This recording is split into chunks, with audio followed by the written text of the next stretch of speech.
G'day there, and welcome to Tim's Board Game Review, episode 11. Clouds finally come. I can take this damn hat off. In this episode I'm going to review the board game Through the Desert.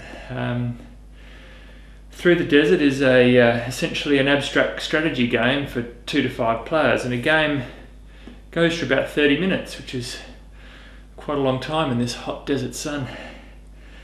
In this game, each player takes turn placing pastel coloured camels onto the playing board, and each one is trying to go past water holes or oases to get valuable water. Has anyone got any water? I'm damn thirsty. They're also trying to carve off bits of the desert with their camel caravans to try and get some extra victory points at the end of the game. So let's see what you get inside the box. Drink, please.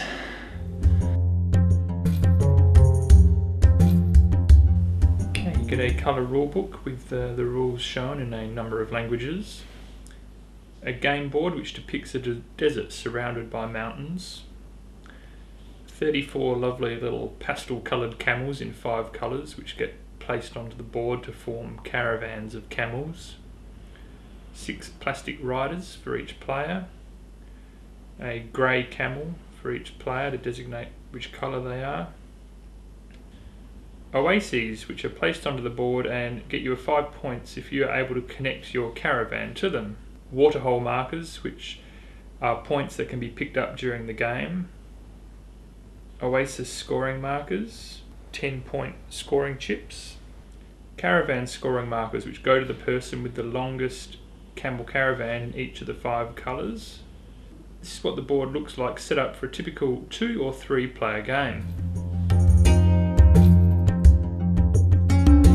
To start the game, the board gets set up with waterhole markers and oases placed randomly across the board. Players then take turns placing their caravan camel leaders onto the board. It's certainly important to think carefully before placing your leaders, as this can have a very big impact on how well you go during the game. Once everyone has placed their caravan leaders, it is then the start of the game proper, where each player takes turns placing 2 camels onto the board.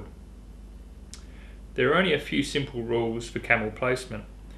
The first is that camels must be placed adjacent to a camel of the same colour that belongs to that player, and the second rule is that it can't be placed next to a camel of the same colour that belongs to someone else. However, obviously camels are allowed to be placed next to camels of other colours. If you place your camel onto a waterhole marker, you get to collect it, and it adds to your points at the end of the game. If you are able to connect a caravan to an oasis, you collect a 5-point oasis marker. During play, you are also attempting to enclose areas with your camel caravan. If you successfully close an area, you collect all of the waterhole marker points, and you also get oasis chips if you haven't already connected to that oasis. And most importantly, you get 1 point for each and every space contained within the area that you carved out, and this goes to your score at the end of the game. The game ends when someone places the last camel in one of the 5 colours. There are also 5 10-point largest caravan bonus chips. These go to the person who has placed the most number of camels in that colour. In the event of a tie, each player receives 5 points. At the end of the game, each player tallies up their points, and the player with the most points wins. So here are my ratings for this game.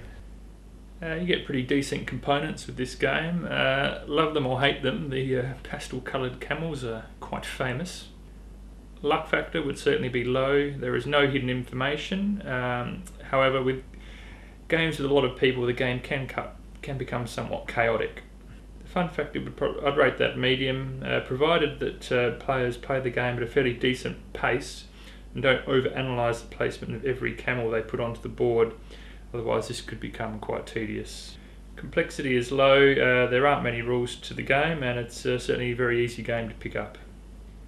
Depth would be medium. As with most abstract strategy games, there is a fair bit of depth to the game. Replayability medium. There are different spots for the oases and the water holes, so every game will be slightly different in the setup.